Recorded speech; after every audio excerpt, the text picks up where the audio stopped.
Selamat pagi teman-teman semua di seluruh Indonesia. Selamat datang kembali di acara Bincang-Bincang Smesco bersama Kemenkop UKM yang sudah kita mulai dari sejak bulan Maret 2020. Semoga teman-teman semua dalam keadaan sehat dan bisa terus aktif. Hari ini kita akan menampilkan seorang narasumber yang nanti akan dibacakan oleh rekan saya, Avianti Arman. Sebelumnya saya memperkenalkan diri dulu, nama saya Valencia Huta Barat. Saya adalah Head of Future Living di Smesco dan akan memandu acara ini bersama Avianti Arman, Head of Future Craft juga di Smesco. Nah, selama acara ini berlangsung, teman-teman akan di-mute semua mikrofonnya. Dan nanti kalau misalnya mau menampilkan video, kalau ada video-video yang tidak terkait dengan mendengarkan acara bincang-bincang ini, nanti juga videonya akan dimatikan oleh host kami. Dan nanti kalau ada teman-teman mau bertanya, silahkan langsung tuliskan di kolom chat yang nanti akan kita bacakan pada saat sesi tanya-jawab. Nah, untuk di awal ini, silahkan teman-teman juga memperkenalkan diri dengan menuliskan nama dan juga lokasi di mana teman-teman berada. Sesi ini akan direkam dan juga akan ditayangkan langsung dan sedang ditayangkan langsung di Facebook Live. Jadi kalau teman-teman tidak berkenan wajahnya untuk tampil, bisa juga mematikan videonya. Nah, untuk sesi kali ini, selama bulan Juli, kita akan menampilkan produk-produk berkualitas hasil karya anak bangsa tentunya yang merupakan inovasi-inovasi yang menggunakan juga material-material lokal, tapi memiliki kualitas produk yang bersaing baik secara nasional maupun internasional. Untuk yang pertama, bulan Juli ini kita akan membicarakan bagaimana membuat produk internasional lintas generasi. Apa itu dan siapa yang akan membawakannya, saya serahkan kepada Kak Vivi. Silakan, Mbak. Halo, selamat pagi teman-teman sekalian. Selamat pagi Yoki, narasumber kita pagi ini. Semoga semuanya tetap sehat dan semangat. Seperti biasa, sebelum mulai acara, saya akan membacakan latar belakang dari acara Bincang-Bincang Smesco ini, supaya teman-teman yang baru bergabung mengerti alasan dibalik penyelenggaraan acara Bincang-Bincang ini. COVID-19 adalah pukulan besar terhadap dunia pada umumnya dan bisnis UMKM pada khususnya. Tapi hal ini membuat kita mempertanyakan apa yang selama ini kita terima begitu saja. Apakah sebetulnya ekonomi yang berlangsung saat ini tepat? Apakah kita membutuhkan sebuah cara lain untuk memproduksi?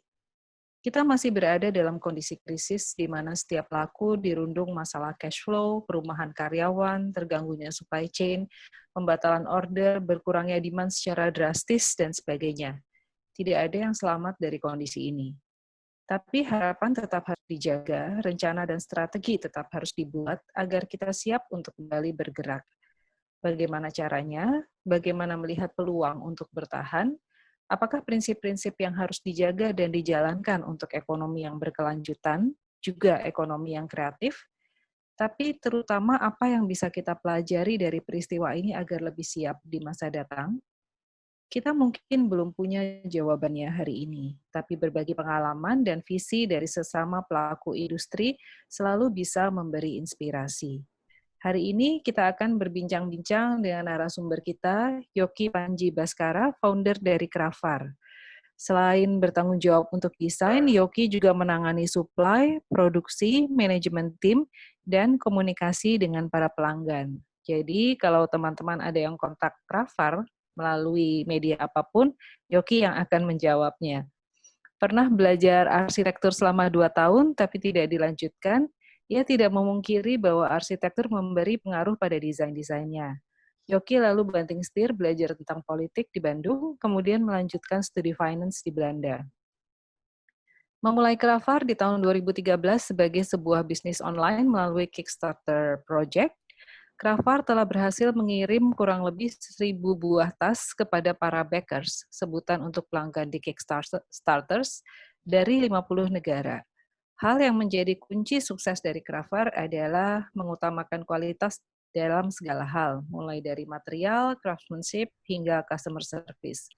Bagaimana perjalanan panjang Cravar hingga bisa menciptakan produk internasional lintas generasi? Kita langsung simak saja presentasi dari Yoki Panji Baskara sekarang ini. Silakan Yoki. Terima kasih Mbak Afi. Selamat pagi Mbak Velen, selamat pagi semuanya. Selamat pagi. Kita sharing-sharing sedikit nih soal Cravar ya, awal-awalnya. Jadi Cravar itu semuanya tuh balik ke motivasi awalnya kami bikin Cravar itu apa sih gitu.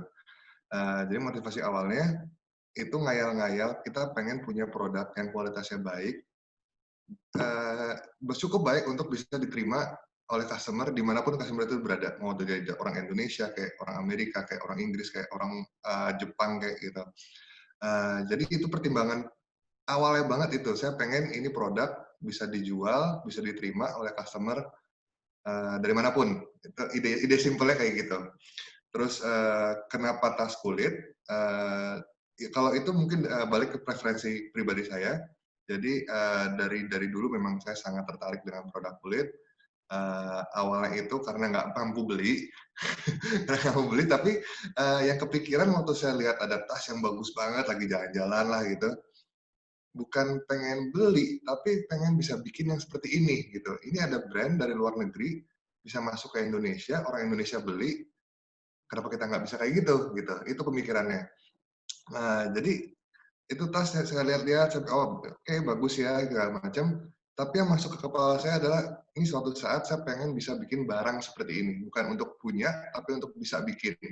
Dan saya pengen bisa barang saya ini dipakai orang di luar negeri apa ya dimanapun lah gitu. Nah, terus tapi itu keendap kuliah jalan segala macam sampai akhirnya waktu itu ini apa lagi backpacking dan saya ngelihat lagi tas yang bagus juga, keinget lagi, oke ini suatu saat harus bikin nih gitu. Tapi selesai kuliah balik ke Indonesia, saya bikin studio foto justru dan apa namanya dari proses bikin studio foto itu justru saya mulai bikin produk dari kulit. Yang produk kulit pertama yang saya bikin itu sampul album buat customer foto saya, customer wedding, untuk klien foto wedding. Dan dari foto wedding itu juga saya ketemu dengan partner saya di Cravar namanya Rama. Nah, sedikit tentang partnership, saya berasa bersyukur banget bisa barengan sama si Rama karena kita saling melengkapi. Ada sinergi di mana saya kerjaannya ngulik produk terus, sedangkan dia jualan terus. Kalau misalkan saya sendirian, ini bakal diulik-ulik terus, nggak bakalan jualan-jualan nih. Gitu. Jadi apa mungkin ada pertimbangan di mana kalau nanti suatu saat teman-teman mungkin kepikiran cari partner gitu, dan moga-moga bisa menemukan yang sinerginya enak lah saling melengkapi. Terus, nah waktu dulu itu namanya belum Cravar, kita kasih nama Bron dan masih fase belajar banget. Kita basically tahu aja, kita belajar di internet, oh bikin kayak gini nih gitu. Style produknya juga sangat beda dengan yang sekarang kita bikin. Ini kalau misalkan, saya bisa share screen nggak ya? Oke. Bisa. Nah, ini tampilan website kita saat ini. Ini salah satu produk andalan kita sekarang. Dan ini produk yang Brown yang dulu. Stylenya sangat beda dan apa ya? Ini lebih rustic, lebih rough, cowboy banget lah gitu. Dan dia cenderung mirip-mirip dengan apa yang ada di pasaran ketika itulah gitu. Nah, terus tapi ini kita anggap ini masa kita untuk belajar. Ini bagus jeleknya gimana, material gimana, dan dari situ nongol lagi nih pas si Leather Goods sudah jalan, angan-angan untuk bisa jualan ke luar negeri itu nongol lagi karena ketika Brown ini hampir semua customer-nya itu di Indonesia. Nah, terus tahun 2013 kita pengen coba lagi nih, gimana sih caranya supaya ada orang luar negeri yang bisa lihat produk kita itu kan pain points-nya itu, masalah yang dihadapin adalah kita susah untuk untuk menunjukkan produk kita ke pasar internasional ketika itu tahun 2013. Dari saya salah satu hobinya itu random browsing nggak jelas aja, dan dari random browsing ini nemu yang namanya si Kickstarter ini. Si Kickstarter ini platform crowdfunding. Mungkin teman-teman familiar dengan Kita Bisa. Nah, kalau Kita Bisa lebih ke sosial, ini lebih ke komersial lah si Kickstarter ini. Jadi bisa propose project dan orang-orang bisa back di situ. Terus kita lihat, wah ini kesempatan banget nih, karena kita bisa publish project kita dan customer dari seluruh dunia bisa ngelihat produk kita. Tapi tentu aja ada ketakutan, bakal ada yang percaya nggak nih, bakal ada yang beli nggak nih, kayak gitu kan. Tapi ya udah kita persiapkan, kita apa namanya, secara overall itu kita rebrand semuanya jadi craft, dari yang si Brown ini jadi Cravar. Terus projectnya kita launch, sambutannya kita happy banget ini masih style Brown. Kita happy banget, sambutannya bagus banget. Dan project pertama itu ini hasilnya. Kita dapat 182 customer dengan penghasilannya 31.000 US dollar. Dan kita juga coba-coba bikin video untuk presentasinya. Mohon maaf kalau misalkan audionya agak kekencengan. Ini video yang dulu kita pakai untuk presentasi Kickstarter kita.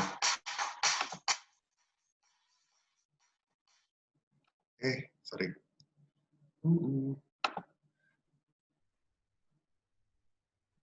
Ada masalah sedikit.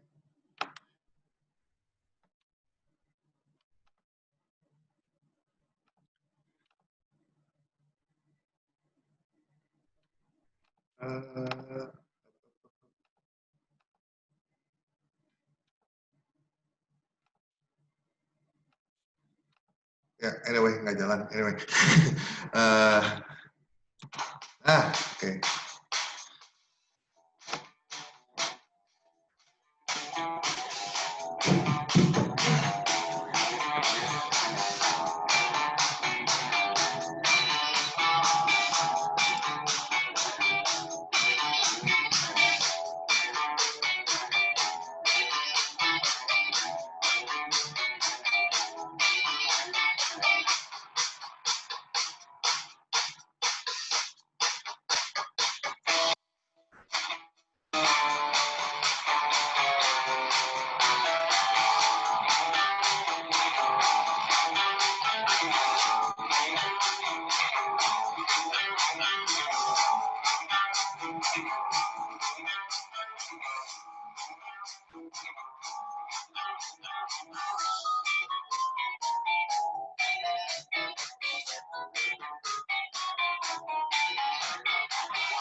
Itu video yang dulu kita pakai dan alhamdulillah banget sambutannya bagus banget.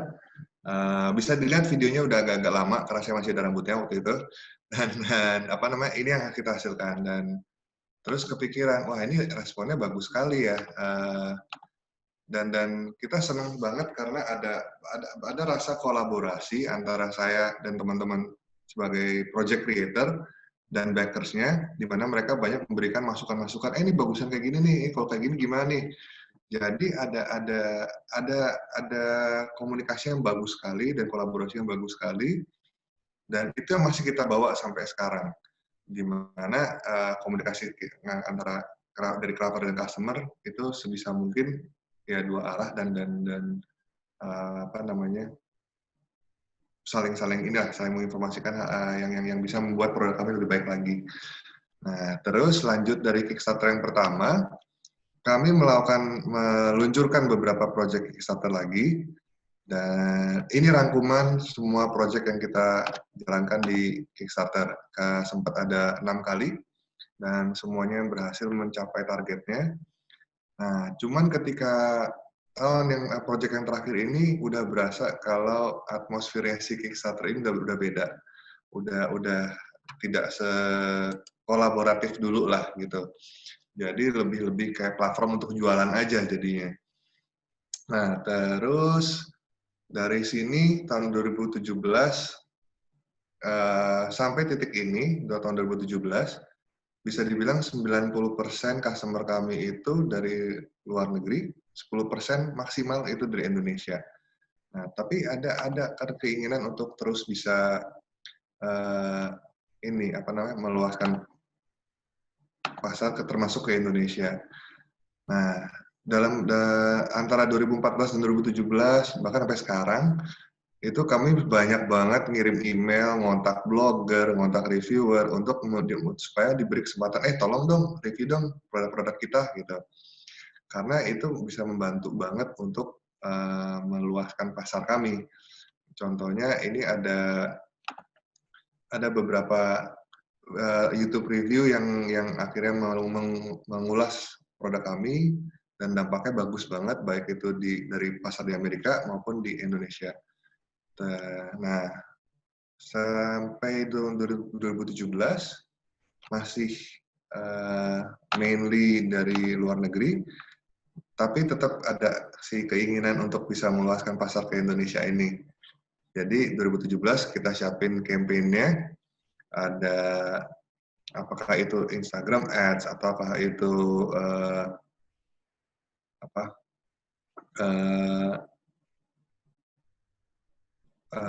Instagram Ads, kita coba cari review yang dari yang lokal. Setup marketplace juga, kita punya Tokopedia, dan satu yang saya jalankan juga adalah saya ketemuan one-on-one sama customer yang tertarik pengen lihat dulu selama di Jakarta. Oke deh, yuk kita ketemuan, saya samperin. Waktu dulu itu bahkan sampai nenteng tas kiri kanan, ada masing-masing tangan ada 4 tas, ketemuan di mana, kadang-kadang diusir dari gedungnya karena ini nggak boleh nih bawa-bawa barang kayak gini. Cuma itu kita jalanin lah kurang lebih selama 2 tahun. Selama 2 tahun, tahun 2019 itu justru sudah kebalik. Pasar Indonesia kita sekarang sampai 80%, pasar internasional 20%, tapi tanpa mengurangi jumlah customer yang dari luar negeri. Justru yang dari Indonesia ini growth-nya bagus sekali. Gitu. Dan itu tantangannya ketika itu adalah ya price point kita agak tinggi dibandingkan brand lain di Indonesia. Dan respon yang sering kita hadapin di sebelum tahun 2017, wah harga segini mending beli brand ini di mall yang udah jelas gitu. Oke, berarti kita tahu nih, tantangannya kita nggak ada credentials nih. Craft apa sih bagusnya? Gitu. Jadi di semua marketing kita, di semua materi marketing kami, yang ditonjolkan bukan produknya, tapi justru pengalaman kami, kredensial kami gimana, bukti kualitas kami gimana yang dari pihak ketiga, bukan dari kami yang ngomong, supaya untuk meyakinkan oke ini kualitasnya oke kok gitu, dan happy banget sekarang 80% customer kita justru dari Indonesia, dan itu growth-nya gila banget, cepat banget naiknya dari 2017 sampai sekarang. Nah, 2019 kita mulai fase baru setelah dari pertama sampai 2019 kita full online plus ketemuan one-on-one.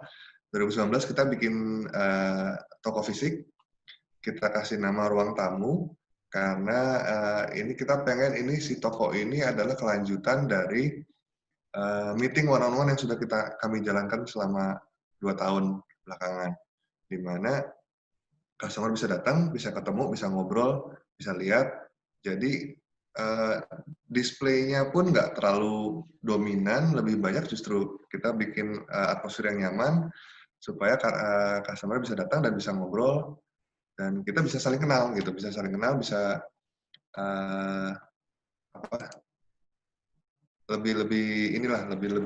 lebih homey dan lebih akrab atmosfernya. Dan seperti teman-teman tahu, Maret COVID, kami tutup lebih awal kayaknya dibandingkan kebanyakan toko lain. Sebelum pertengahan Maret kami sudah tutup, Karena waktu itu mikirnya, oke, ini bakalan parah. Kita harus buru-buru nih. Kita fokus online secepatnya. Jadi ketika sebelum pertama Maret kita udah tutup, kita siapin campaign online, dan alhamdulillah itu mensustain kami sampai sekarang. Penurunan pasti ada, tapi nggak sedrastis yang kami bayangkan. Dan alhamdulillah sekarang dengan segala keterbatasan dan protokol baru, kami Hero on Tamu udah buka lagi, dan inilah mulai ada sedikit titik balik bagi kami.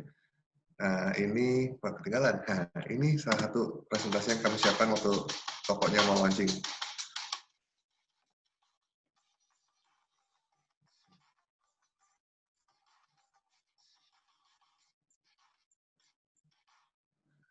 Saya udah lama banget itu kehidupan sebelum corona. Dan ya sekarang si ruang tamu sudah buka lagi, dan tapi selama ruang tamu tutup pun komunikasi dengan customer tetap jalan, dan marketplace sangat membantu, Instagram. Kami sampai berpikir ini kalau waktu kita dulu launch 2011-2012 ini sudah ada segala macam channel online ini, menyenangkan sekali, bahkan bisa sangat lebih mudah dibandingkan apa yang kita lakukan dulu gitu. Cuman agak bersyukur karena bertahun-tahun skill set kami terbangun untuk online, jadi ketika kami terpaksa harus jualan fully online, nggak kagok jadinya, karena memang sudah ya udah mendarah daging kali ya online sebelumnya. Justru yang retail ini yang dunia baru buat kami. Nah, terus kemarin juga ditanya, oke, dari motivasi awal yang pengen punya barang bisa diterima di semua customer, cara jalan ini gimana sih gitu ya? Apa yang kita jalankan? Intinya kita punya nilai-nilai yang jadi penuntun, yang menggait kami. Oke, kalau apapun yang kami kerjakan di Grafar harus ngikutin values ini. Yang pertama adalah ini bawaan dari dulu, bahwa kita selalu penasaran, selalu pengen belajar. Apakah itu dari teknik produksi kulitnya, teknik produksi barangnya, cara pemasarannya, semuanya itu kita haus akan informasi, dan sering banget tadi yang saya sempat cerita, saya sering banget browsing random aja, tiba-tiba menemukan ini berguna nih, ini kepake nih gitu. Dan apa namanya, itu menurut kami ngebantu banget untuk kita nggak boleh puas nih produk kita segini nih, udah bagus. No, tetap harus belajar terus, selalu terbuka, sering-sering komunikasi sama customer, karena mereka adalah end user yang akan lebih tahu, ini dipakainya gimana sih, bagus jeleknya, nyamannya, bagaimana bisa dibuat lebih baik lagi.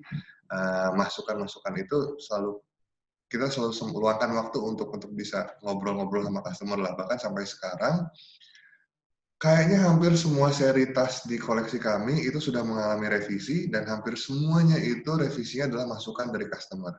Itu berharga banget untuk ya karena kan ujung-ujungnya yang pakai mereka, dan kami pengen bisa provide produk yang tetap sesuai dengan prinsip kami, tapi kalau misalkan tidak berguna, kurang maksimal utilisasinya untuk customer-nya, ya kalau ada yang bisa diperbaiki kan kita perbaiki. Nah, terus yang kedua dari awal adalah kami fokus ke kualitasnya, bukan ke harganya, bukan ke brandingnya. Dalam artian gini, yang kita bangun adalah kita kejar kualitas nih, kualitas bahan, kualitas pengerjaan. Bukan dibalik di mana mindsetnya, aku pengen jual tas yang mahal. Enggak, justru dibalik kita bikin tas yang kita mau, setelah itu kita tentukan price point-nya segini nih, yang fair dengan cost apa segala macam marketing.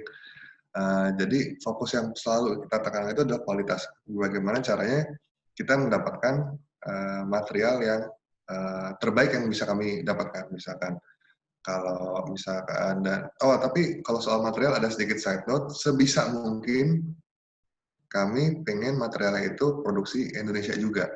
Gitu. Itu salah satu pemikiran awal waktu Grafar, waktu Brown dulu, sebisa mungkin kami pengen kalau bisa 100%, pengennya sih 100% dari Indonesia, tapi sampai sekarang belum bisa. Nah, terus lanjut dari material, yang juga penting adalah SDM-nya. SDM-nya itu kami sudah melalui berbagai macam drama. Nah, ini teman-teman di Kravar. Yang bikin saya senang adalah hampir semuanya ini sudah ikut sama kami dari awal, mungkin tahun pertama lah. Soalnya tahun pertama kita bikin itu dramanya minta ampun. 6 bulan pertama itu mungkin isinya berantem doang, di mana kami saling keras kepala. Saya sebagai bosnya mungkin mikirnya, nih kok kayak segini doang sih ngerjainnya, caranya misalkan coba dong belajar yang ini. Sedangkan dari mereka mungkin mikirnya, sok tahu nih bikin ngerjain sendiri juga nggak bisa palingan. Jadi lumayan sering banget berantem di awal-awal, tapi sampai akhirnya kita kesampingkan egonya, saling dengar. Jadi sekarang malah enak gitu. Kalau saya ada ide baru, coba deh, ini ada yang kemarin misalkan baru lihat foto nih, kok tasnya misalkan jahitannya kayak gini atau semuanya kayak gini. Mereka sekarang lebih willing untuk coba, untuk oh iya bagus juga ya kayak gitu, dan itu kita nggak berhenti, itu continuous jalan terus. Yang akhirnya bertahan di Kravat adalah yang mau belajar, bukan yang paling jago. Ada yang waktu awal-awal yang paling jago, kerjaan paling bagus, cuman paling keras kepala akhirnya, karena berasa saya sudah menjalankan ini 20 tahun, caranya tuh kayak gini gitu. Akhirnya nggak pakai, karena dia nggak bisa ngikutin ritme kita gitu. Nah, terus juga kalau soal dari tadi fokus ke kualitas, ke desain juga kami nggak aneh-aneh. Misalkan ini ada beberapa produk yang ada di koleksi kami sekarang. Kalau dilihat sebenarnya desainnya simple, nggak ada elemen dekoratif yang nggak make sense lah, kalau bahasa saya nggak make sense. Dan apa ya, kita ngejar style yang klasik, yang tahan lama, karena itu juga salah satu prinsip kita pengen produk kita bisa bertahan lama. Makanya mungkin Mbak Afi dan Mbak Ellen bilang lintas generasi, karena nggak sedikit customer kami yang akhirnya menghayalkan, wah ini kalau tasnya saya pakai sekarang, nanti bisa buat anak gue nih, gitu. Contohnya misalnya gini, ada satu layanan yang kami tawarkan itu adalah ada tasnya itu bisa dikasih inisial, dan kadang-kadang customer itu minta posisi inisialnya agak lebih tinggi di atas supaya ada space untuk inisial anaknya di bawah. Dan tentang lintas generasi juga, customer base kami itu rentang usianya luas sekali, dari yang masih baru lulus kuliah mungkin umur 22, 25, sampai ada waktu itu yang sudah pensiun umur 60-an datang ke ruang tamu ngobrol-ngobrol akhirnya beli, dan tapi terbanyaknya di 30 dan 35 tahun, tapi nggak terbatas sih sekarang. Itu orang yang datang ke ruang tamu itu sangat amat beragam dan random banget lah gitu. Nah, kalau pembagiannya 75% pria, 25% perempuan. Tapi dari perempuan ini nggak semuanya ada juga yang pakai buat dia sendiri, ada juga yang beli buat kado. Nah, itu juga tadi berhubungan dengan COVID, sedikit agak loncat dikit. Yang agak menyelamatkan kami ini adalah customer yang perlu beli untuk kado, karena kan kado nggak bisa ditunda, harus beli sekarang nih buat mungkin pasangannya, buat suaminya.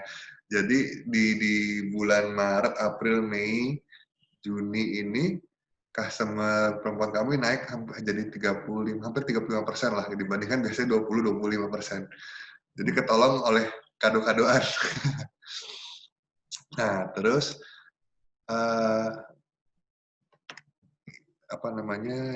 dari situ sih mungkin ya kita coba, intinya sih sebenarnya yang kami jalankan itu simple banget, bahkan ada tantangannya apa kita analisa, ya kita cari solusinya, sesimpel itu sebenarnya. Menjalaninnya sih ya susah, tapi ide dasarnya itu, misalkan gini, tantangannya pengen bisa jual ke luar negeri. Oke, solusinya apa? Harus ada platform yang memungkinkan kita untuk jual ke luar negeri. Kasarnya kayak gitu. Terus, nah ini juga misalkan juga tantangan waktu kami masih full online semua. Tantangannya kan adalah trust ya. Berarti kita harus menyiapkan informasi selengkap-lengkapnya, fotonya serepresentatif mungkin. Terus tadi juga ada tantangan, misalkan customer-nya mau lihat dulu gitu, mau lihat dulu ya udah. Kalau dia mau lihat dulu dan memungkinkan, kita samperin gitu. Mungkin ini mentality yang nggak bisa diem dan ya udah kalau ada masalah jangan coba dipikirin, aduh susah ya gitu ya. Tapi justru kita berusaha mikir, oke, cari solusinya apa sih nih gitu. Nah, terus tadi soal values, kualitas, soal belajar, dan yang satu itu adalah interaksi kami dengan customer. Interaksi kami dengan customer gini, kami diluncurkan di platform Kickstarter sebagai brand dari Indonesia yang belum punya nama, nggak ada yang tahu kita siapa. Dan kita jualan gambar dan video, intinya secara simpelnya itu. Jadi secara sadar kami putuskan, oke, kalau misalkan kayak gini, komunikasi harus bagus banget nih. Soalnya cuma itu andalan kita untuk bisa berinteraksi dengan mereka gitu. Dan kita nggak punya privilege untuk cuma sekedar naruh produk, terus orang bakal laku dan beli karena produk itu bukan produk yang hype atau gimana lah gitu. Dan itu kebawa sampai sekarang di mana komunikasi ke customer itu sebisa mungkin, secepat mungkin, seefisien mungkin, senyaman mungkin. Terus juga kalau misalkan sampai ada masalah pasti akan muncul, tapi itu kita nggak mau terjebak di SOP dan protokol yang belit-belit dan akhirnya menyulitkan customer. Tapi oke, kalau gitu solusinya apa nih gitu. Terus juga customer satisfaction-nya itu misalkan, sorry sebentar ya. Nah, dari interaksi customer itu kita make a point sih supaya sebisa mungkin customer itu happy dengan barangnya. Apakah misalkan kita ajak ngobrol atau misalkan setelah dikirim hal simple kayak sedikit request aja. Nanti kalau misalnya sudah sampai, tolong kalau ada feedback silahkan ya kayak gitu. Dan kita we stand by our products. Dari kami menawarkan lifetime warranty di produk kami, dan itu dari tahun 2011 sampai sekarang kurang lebih hanya sekitar 15 tas yang pernah datang ke kami untuk diperbaiki. Nah, cuma dari 15 tas ini justru kita belajar banyak. Oke, kita salahnya di sini nih. Ini kurangnya di sini nih gitu. Dan ya kalaupun harus keluar biaya, ya itu kita anggap kita keluar biaya untuk belajar, untuk memperbaiki koleksi kami gitu, kasarnya kayak gitulah gitu. Terus satu lagi yang values yang kami tekankan itu ya harus tulus, harus sincere, harus jadi bawaan. Semua yang lain ini harus jadi bawaan, nggak bisa dibikin-bikin. Soalnya kalau dibikin-bikin capek sendiri nantinya. Emang harus bawaan aja. Kalau misalkan ya kita pengen customer kita happy, ya itu harus jadi bawaan, harus masuk ke bawaan kita sehari-hari. Pengen bisa bikin barang yang bagus ya harus gitu. Kurang lebih sih perjalanannya dan guiding principle-nya si Cravar seperti itu. Tantangan mungkin teman-teman yang sekarang lagi hadapin soal di COVID ini juga, oke, pasar ke depannya gimana nih gitu. Ya kami nggak bisa expect semuanya bakal balik normal seperti sebelumnya, apalagi kalau kita bicara gamblangnya, produk yang kami tawarkan ini kan tas yang banyak dipakai untuk kantor atau travel. Dua kegiatan yang mungkin agak jarang dilakukan sekarang ini. Jadi tantangannya agak ekstra berat nih. Tapi ya harus tetap yakin sih, oke, kalau misalnya itu, ya tadi kita identify misalkan gift, itu kan nggak bisa ditunda. Atau mungkin nanti kami ada rencana mau bikin, ada satu line produk yang price point-nya mungkin agak di bawah, tapi tetap dengan semua karakternya si Cravar dan semua prinsipnya Cravar. Dan ya nanti ke depan sudah disiapkan dan moga-moga roll out-nya bakal lancar. Kurang lebih sih itu mungkin yang bisa saya share perjalanan Cravar gimana, behind the scene-nya gimana, behind the thinking-nya juga gimana. Mohon maaf kalau ngomongnya agak-agak random karena kadang-kadang agak kecepatan kalau ngomong. Kalau itu saya kembalikan ke Mbak Afi mungkin. Ya, terima kasih Yoki. Nah, Ellen sudah muncul. Ya, terima kasih Yoki untuk ceritanya. Kan cerita terbaik adalah cerita tentang journey kita sendiri ya, karena itu tidak dibuat-buat, tidak dihafalkan, dan ya memang datang dari pengalaman pribadi langsung gitu. Ini tadi saja udah ada yang komentar penyampaiannya enak sekali dari Sinta.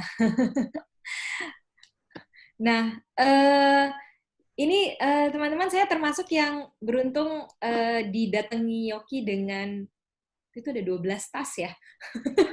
Ya, banyak banget Yang waktu begitu itu. datang tuh kayak langsung menggelar. Iya, kayak langsung menggelar lapak gitu, terus baru sadar, oh ya ternyata kita makan tempat. Jadi memang apalagi memang untuk apa namanya customer yang mungkin kayak tipe saya gitu, yang budgetnya sebenarnya pas-pasan, tapi mungkin punya keinginan memiliki sesuatu yang istimewa. Jadi sebenarnya pertimbangannya akan sangat banyak sekali untuk membeli sebuah produk dengan price point seperti itu gitu. Nah, apa yang dilakukan oleh Yoki gitu atau Krafar ini menarik sekali gitu. Kombinasi banyak hal gitu yang memang kalau saya sebagai pembeli mungkin ya adalah pembeli yang mengharapkan itu yang akan dilakukan. Nah, ini teman-teman sudah banyak yang mungkin bisa langsung menyiapkan pertanyaannya di kolom chat. Tapi saya mau bertanya, Yoki, dari sisi bisnis, karena kan ketika menciptakan produk yang long lasting gitu ya, yang lintas generasi, yang sampai orang mikir bahwa ini nanti bisa dipakai sama anak saya, berarti kan kemungkinan membelinya hanya sekali. Ya. Sementara, nah di sisi bisnis kan orang pengen ada repeat customer gitu ya, main volume dan lain-lain untuk memperbesar skalanya. Ini pertimbangannya apa ini? Dan kenapa memilih untuk melakukan itu gitu? Kalau repeat customer sih sejauh ini tetap ada, tapi memang frekuensinya tidak tinggi. Terutama mereka itu adalah orang-orang yang bawaannya senang mengoleksi, dan itu dan ada juga yang pokoknya tiap kali ada seri baru lo kasih tau gue ya, ada kayak gitu, ada aja gitu, tetap ada aja. Dan yang repeat itu juga kadang-kadang ketika misalkan orang sudah beli, dia puas dan dia cukup puas untuk pengen untuk yakin, oke, ini kalau misalkan dijadikan gift untuk hadiah atau apa. Biasanya gini, kalau ada teman kantor, verbalan teman kantor itu paling sering tuh di luar ulang tahun, verbalan teman kantor paling sering, karena teman-temannya patungan kasih ini buat temennya yang bakal ke kantor yang baru.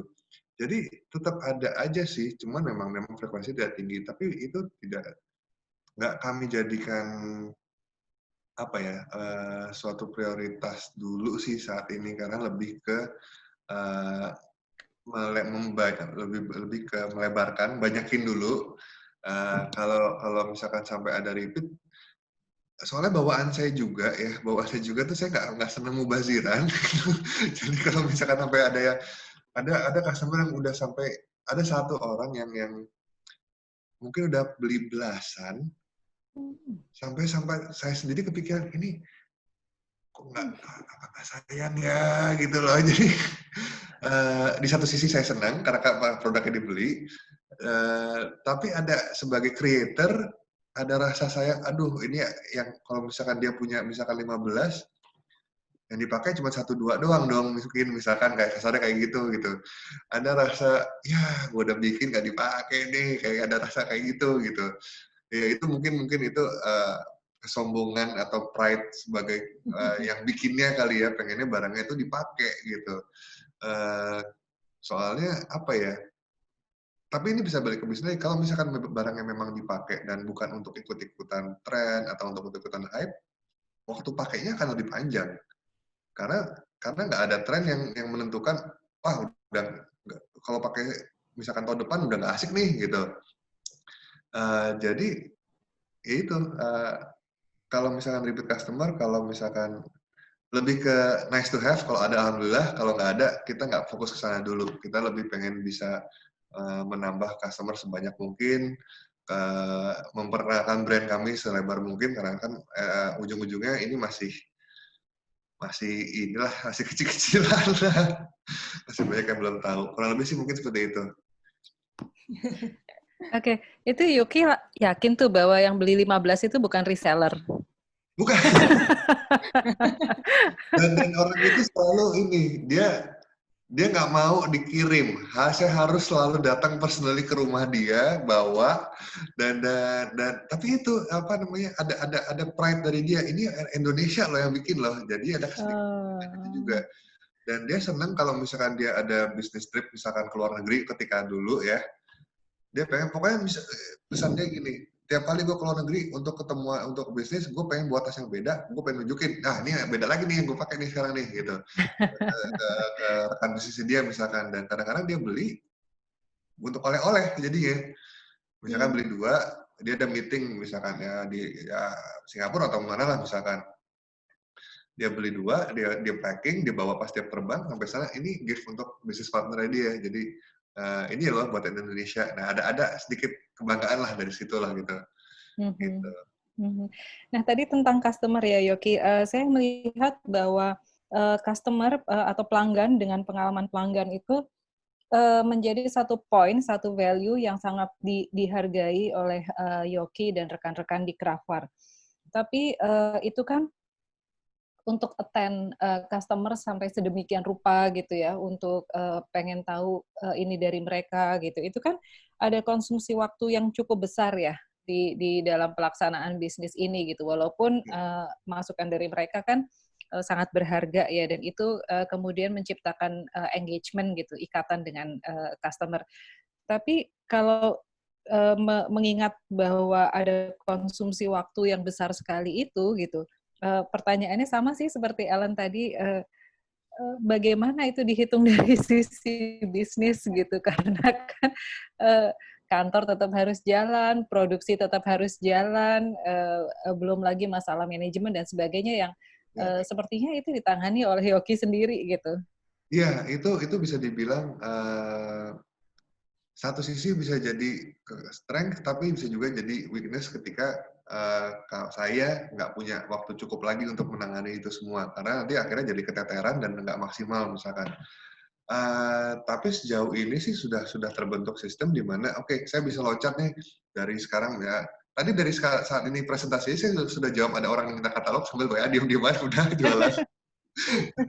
Sebisa mungkin ini aja sih, ya karena mungkin udah bawaannya oke, karena masih ngerjain semuanya sendiri, ya konsekuensinya saya harus bisa lincah pindah-pindah ke berbagai macam kebutuhan ini gitu. Tapi tadi balik lagi, karena ini memang sudah bawaan dan saya senang berinteraksi dengan customer, akhirnya nggak jadi beban gitu. Nggak jadi beban dan customer-nya pun juga ngerti lah gitu. Bahkan kadang-kadang di ruang tamu dulu suka ada customer random datang, nggak pengen beli, pengen datang aja nongkrong, ngobrol, dia numpang ngantor di sini, ya silakan gitu. Kita nggak keberatan, tapi selama dia dikasih pengertian juga kalau gue sambil kerja nih ya, gue sambil ngurus-ngurusin manajemennya, gue ngurusin pembukuannya, kayak gitu-gitunya lah gitu. Intinya sih sejauh ini masih sangat bisa terhandle dengan keterbatasan waktu 24 jam, ternyata masih bisa terhandle. Cuman saya tahu itu memang adalah satu kelemahan, di mana kalau kita suatu saat grow jauh lebih besar dibandingkan sekarang, udah pasti nggak akan bisa. Dan itu harus ada nambah tim lagi kah misalkan gitu.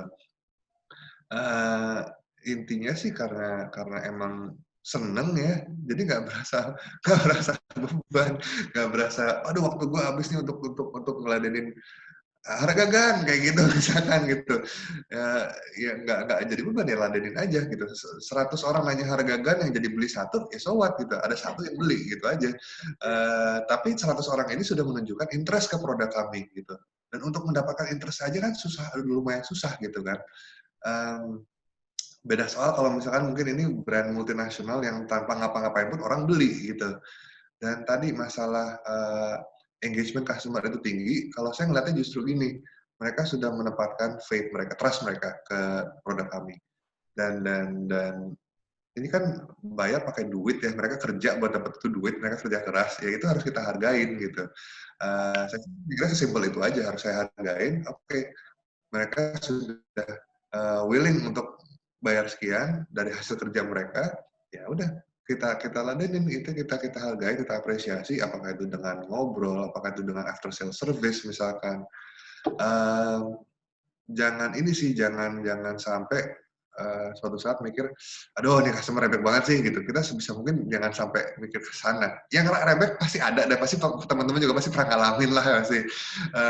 Cuman justru ya udah jadi tantangan. Oke, ini ada yang kayak gini nih. Ini gimana nih cara menghadapinya, cara handle-nya gimana sih? Gimana sih kita komunikasi sama customer yang sangat amat demanding misalkan, tapi tanpa melupakan ada titik di mana kita harus berhenti, oke, stop, udah, kita sampai sini aja gitu misalkan. Ya itu aja sih, every little thing gitu bisa jadi learning experience buat saya sih gitu. Cuman tadi itu memang mungkin nanti saya sih sangat berharap ada cepat datang masa di mana saya butuh nambah tim, itu berarti kita udah grow a lot bigger berarti kan. Itu sangat nunggu sebenarnya.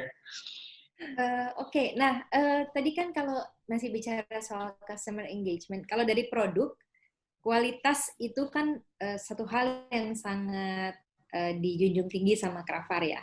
Nah, bagaimana kemudian Krafar itu dengan sebelumnya kan Yoki tidak punya pengalaman sebenarnya membuat tas atau mengolah kulit gitu ya.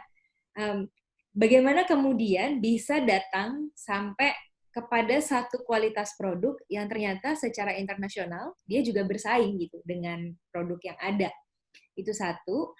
Lalu mungkin yang kedua, tadi kan ada sempat cerita bahwa ada di review di Amerika gitu ya. Nah, apakah memang mencari siapa tadi orang itu gitu ya, seberapa pengaruh dia punya review? Karena kan sekarang banyak banget orang melakukan review produk ya, dan sangat random orangnya. Nah, apakah orang tersebut yang tadi memberikan review di Amerika itu adalah orang yang memang punya pengaruh gitu ya? Kalau dia review produk, dia orang akan membeli. Dan kalau iya, kok dia bisa sampai mau mereview produk Krafar yang mungkin dia juga belum kenal sebelumnya?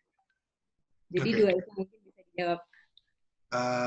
Oke, soal belajar tentang kulit itu banyak kebantu banget YouTube sebenarnya. Informasi ada semua kok di sana. Jadi basicnya misalkan kayak gini, kualitas kulit itu saya memang tidak ada pendidikan formal, tapi yang ngebantu itu si arsitek yang nggak lulus itu lumayan ngebantu banget, karena dari situ ya belajar proporsi, belajar desain, belajar estetika lah gitu, kasarnya kayak gitu. Dan lanjut ke politik, ke hubungan internasional, itu ngebantu banget saya untuk berkomunikasi dengan customer dari berbagai macam negara. Nah, belajar kulitnya itu sebenarnya informasi ada semua kok di internet, tinggal seberapa niat kita untuk belajar dan nggak cepet puas aja gitu. Jangan sampai, oke, gue udah baca 1, 2, 3 artikel, kulit yang bagus tuh kayak gini. No, nggak bisa kayak gitu. Tetap harus baca terus.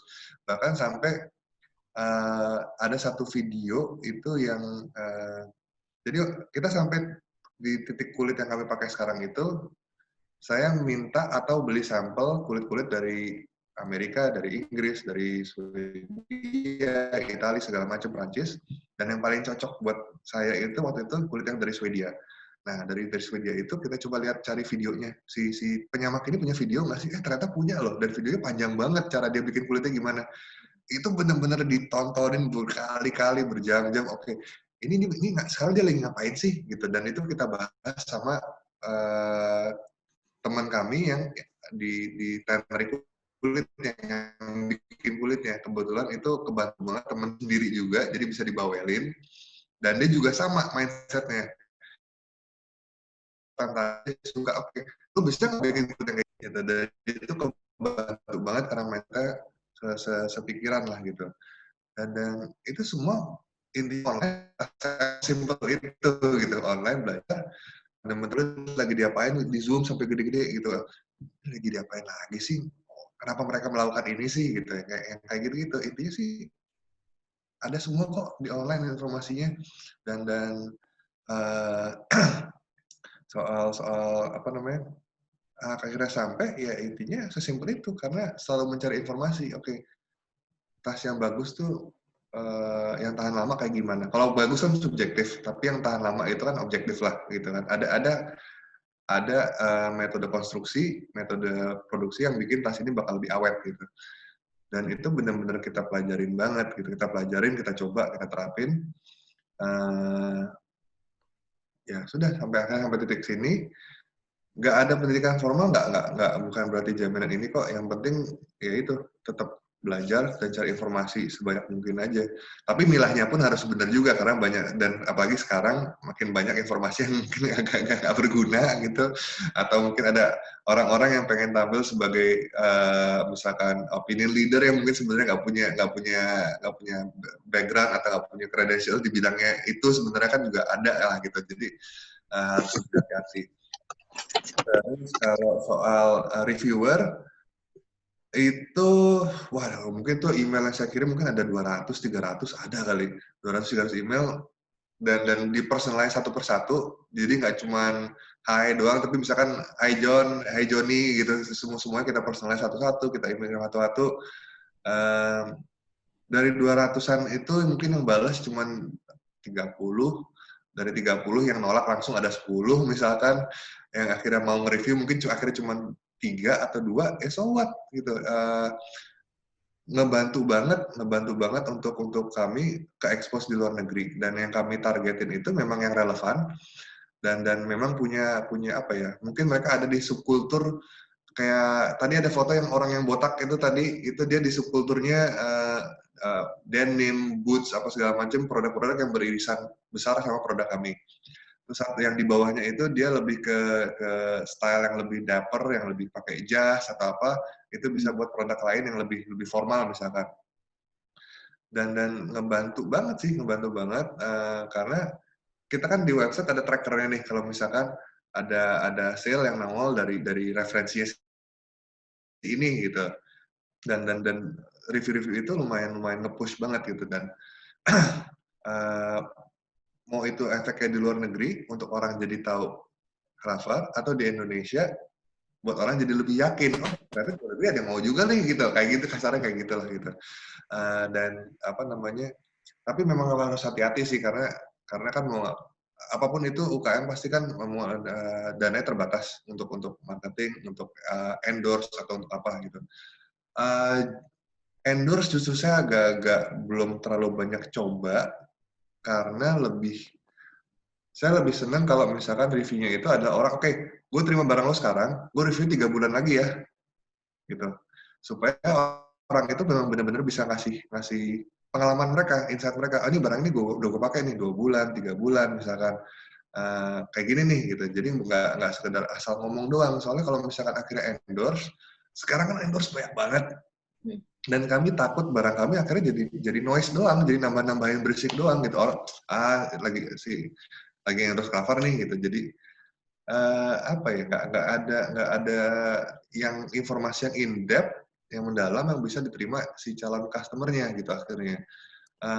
Dan akhirnya apa ya, kurang efektif mungkin ya menurut saya ya jadinya gitu, karena ini karena produknya juga harganya agak tinggi, kayak komitmen untuk belinya kan mungkin juga prosesnya panjang tuh.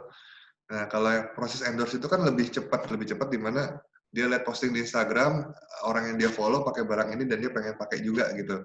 Kayaknya efeknya agak kurang kena kalau buat Cravar, karena proses mikirnya itu agak lebih panjang lagi. Kurang lebih sih gitu. Jadi kita cari, kita lebih senang orang-orang yang bisa relevan, yang memang pakai produk kami beneran, dan yang willing untuk meluangkan waktu mereka untuk benar-benar pakai produk kami dan ngasih reviewnya yang mendalam lah kasarnya, kalau lebih kayak gitu.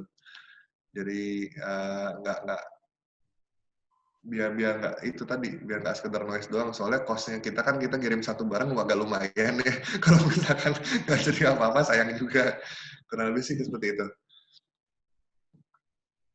Oke, saya tertarik sama ini. Tadi berkali-kali Yoki menyebutkan mengenai partnership dan merasa beruntung bahwa di sepanjang jalan itu Yoki menemukan partner untuk usaha Cravar ini yang akhirnya cocok gitu. Yes. Tapi kan cocok itu adalah satu proses sendiri gitu, sehingga akhirnya bisa mendapatkan partner yang kemudian bisa membantu mengembangkan bisnis gitu. Mungkin ini sifatnya intuitif, tapi mungkin juga sebetulnya memang secara strategi dipikirkan oleh Yoki gitu. Ada nggak yang bisa diceritakan di dalam perjalanan Kravar, bagaimana supaya bisa menemukan partner yang cocok di dalam bisnis ini gitu, mulai dari hulu sampai ke hilir, jadi mulai dari supply, kemudian siapa saja yang mengerjakan craftsmanship-nya, terus kemudian yang mengembangkan atau develop desainnya dan sebagainya gitu, sampai ke lini yang paling ujung, misalnya marketing atau customer service gitu. Ya. Oke. Kalau itu berarti kan tentang tim internal kami berarti ya. Kita mulai dari ini deh. Kita mulai dari partner as in business partner saya. Business partner saya. Satu yang penting itu adalah saya harus menyadari kelemahan saya itu apa. Kelemahan saya itu di bagian negosiasi itu saya lemah banget. Kalau ada orang diskon dong, itu gue lemah banget, nggak bagus. Oke, kesempatan bagus El. Oke, jadi Yoki kita catat. belinya sama Yoki ya teman-teman, jangan sama partnernya.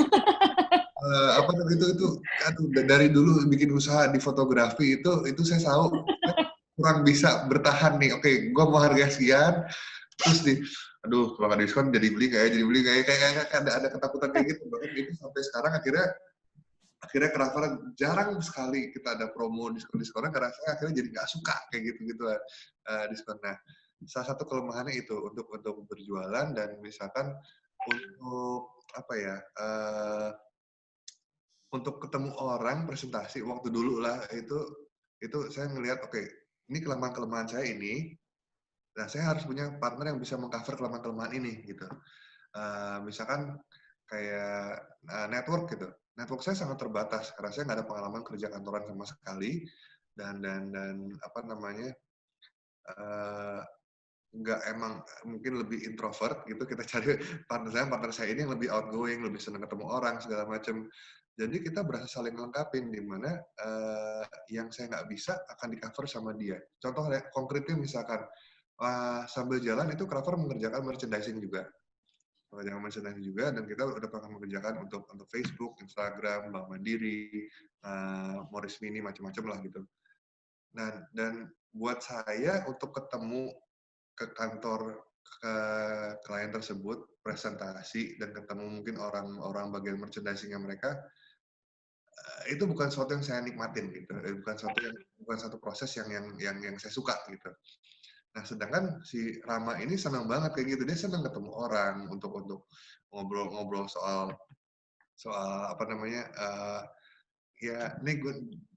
nego-negonya gitu tuh prosesnya tuh dia menikmati gitu. Sedangkan saya lebih ke oke, lu butuhnya apa? Lu budgetnya berapa? Ayo kita bikinin deh gitu. Cocok nggak nih gitu. Sedangkan proses di mana konfirmasinya mungkin dimundur, dipepet-pepetin, deadline-nya dimajuin, kayak gitu-gitu itu saya agak kurang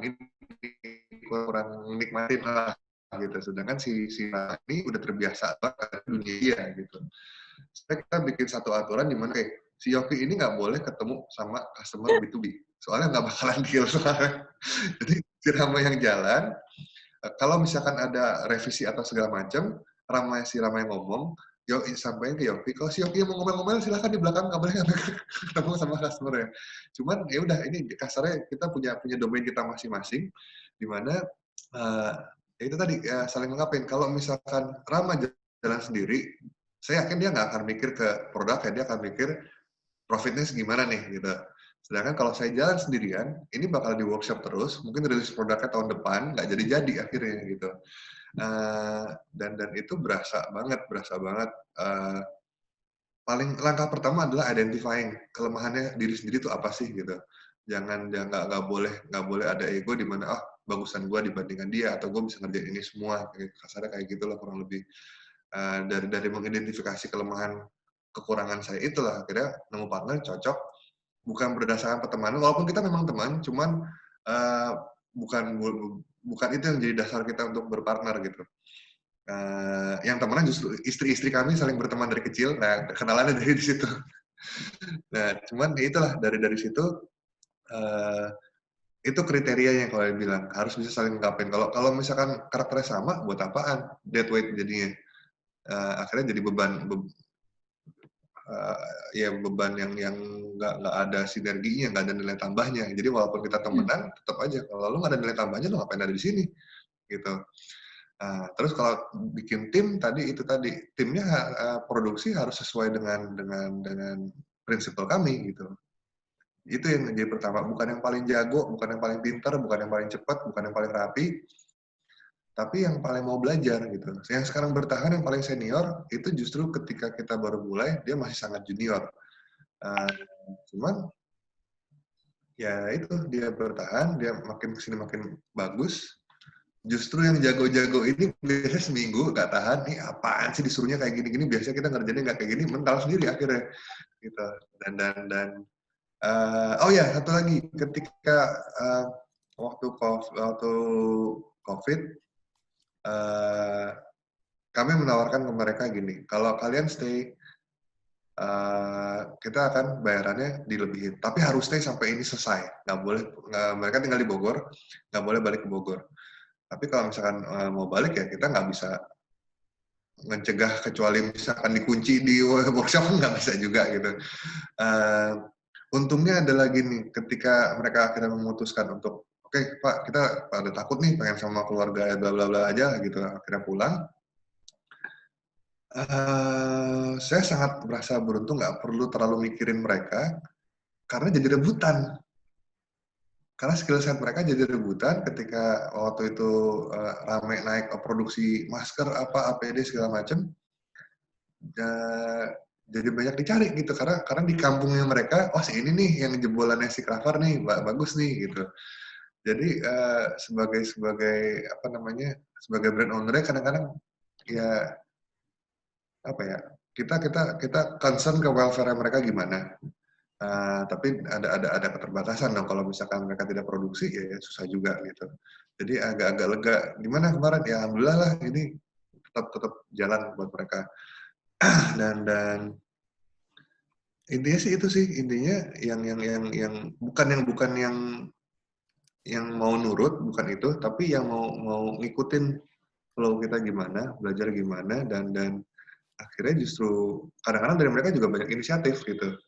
Misalkan ada sesuatu yang saya sampaikan, menurut saya ini yang benar kayak gini, tapi dari mereka bukan Pak, yang bagus tuh kayak gini ya kita harus bisa menyampingkan ego kita dengerin, kita diskusi gitu.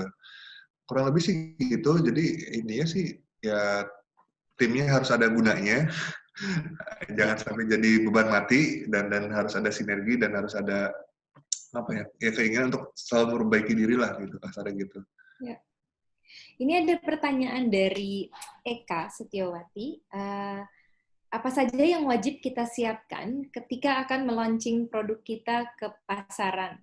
Mungkin terkait dengan itu, Yopi bisa eksplorasi sedikit mengenai persiapan waktu menyiapkan produk yang Kickstarter pertama, berapa lama tuh, dan sehingga kemudian ada yang nge-push saya keluar, kalau enggak tetap di workshop terus.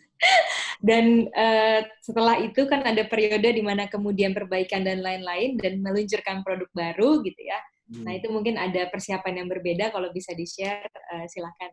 Nah, waktu masih namanya Brown itu, saya kena, kalau mau dibilang apa ya, jebakan Batman-nya, tipikal orang di bidang brand kreatif yang memproduksi suatu produk, itu tadi, produknya terus, ketika akhirnya kita punya stok, terus baru mikir, dijualnya gimana nih? Gitu.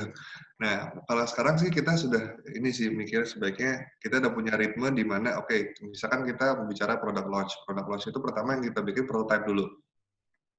Prototype dulu sampai final prototype itu satu seri lah. Nggak ada lain yang kita lakukan kecuali itu. Jadi nggak ada yang paralel jalan bareng. Ya, dari sketsa prototype final. Prototype final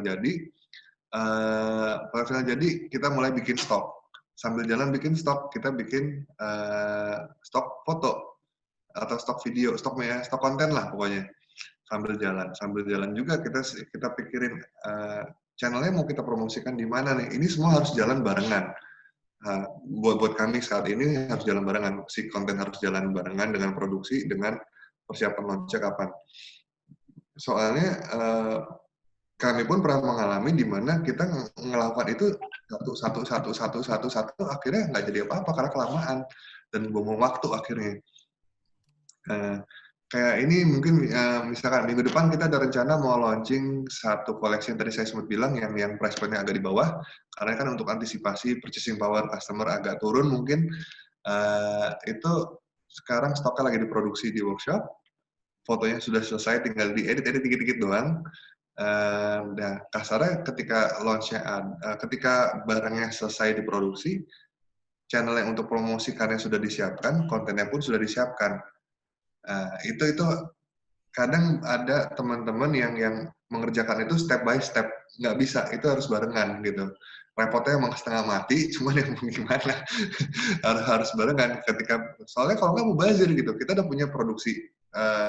Misalkan saya udah produksi misalkan 25 tas yang model baru ini, tapi terus belum difoto. Kita harus foto lagi, nunggu lagi 1-2 hari, mungkin 3 hari gitu. Atau fotonya udah ada, tapi kontennya sesimpel caption-nya aja deh, misalkan belum disiapin. Itu kadang-kadang bikin caption bisa berapa jam gitu, kalau kayak gitu kan. Nah, jadi kalau misalnya itu menanya, oke, kalau mau launching produk, apa sih yang perlu disiapkan? Nah, kalau dari sisi kami, itu yang kami siapkan secara paralel. Kami bikin produknya diproduksi, kontennya disiapin, sama channelnya juga disiapin. Jadi ketika itu jalan, ya mau nggak mau, alhamdulillah udah siap semua gitu. Kurang lebih sih gitu. Silakan Mbak Vivi. Halo. Ya.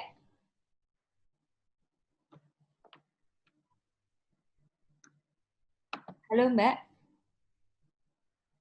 Dengar suara saya? Ya, sekarang terdengar. Silakan. Oke. Ini ada pertanyaan dari Bagas Algifari mengenai shipping subsidi negara dan benua, karena setiap negara dan benua ada beberapa zona. Bagaimana mengatur ritme subsidi shipping, karena setiap hari dolar turun naik, dan juga PayPal fee yang beda zonanya itu besarnya juga berbeda. Oke, tentang shipping ya. Shipping kami sekarang pakai, kalau untuk luar negeri, kami pakai DHL. Untungnya ini karena sebisa mungkin sih gini sih, mau itu ke pos, mau itu ke DHL, mau itu ke Aramex atau ke kurir yang lain, harus berani untuk nego rate yang lebih bagus. Sampai orang DHL mungkin udah agak sebel nih, Shopee ini yalah balik lagi. Jadi saya kebantu banget itu karena persistence untuk dapetin rate yang bagus ini, akhirnya sekarang ongkirnya jadi ya, kami ada di titik di mana ongkir keluar negeri kami itu paling rendah dibandingkan dari pertama kali kami bikin si Kravar ini. Agak-agak nyesel sih kenapa nggak dari dulu nih gue cuman ya udah kejadian. Dan kalau misalkan ini saya susah nih untuk ngatur shipping per negara per benua. Balik lagi tergantung produknya. Saya kebantu banget produknya itu high value, jadi ongkos kirimnya bisa disematkan ke harga untuk yang customer luar negeri. Karena saya di Kravar itu ada 2 website, satu kravar.id yang harganya rupiah, satu kravar.com yang harganya US dollar, dan itu sudah di-set sedemikian rupa supaya customer Indonesia nggak bisa lihat harga US dollar, customer luar nggak bisa lihat harga Indonesia. Soalnya kalau customer luar lihat harga Indonesia, mereka akan ngomel, loh kok beda banget dibandingkan harga luar negeri gitu. Sebenarnya bukan untuk membedakan customer berdasarkan nationality-nya, tapi karena harga yang di .com itu sudah termasuk ongkos kirimnya. Nah, ongkos kirimnya itu kan berarti pertanyaannya ngaturnya, menentukannya gimana nih gitu. Kita ambil average sejauh ini, yang paling banyak itu kita ke Amerika pengiriman. Jadi ongkos kirim ke Amerika ini yang kita masukin ke produk yang di website yang di .com. Kalau misalkan ada order dari Singapura, wih itu happy banget karena ongkos kirimnya lebih rendah gitu. Tapi itu kebalance sama begitu ada order dari Iceland misalkan gitu. ya udah harganya double, double. Cuman anggap ya udah kemarin udah ngerasain subsidi silang, ya udah ngerasain yang margin lebih gede, sekarang subsidi silang deh buat yang ini gitu. Dibikin simple aja sih, gitu. Kalau nggak bakal ribet banget dan saya tahu saya nggak punya kapasitas waktu dan ya itu tadi manpower-nya untuk ngerjain satu-satu.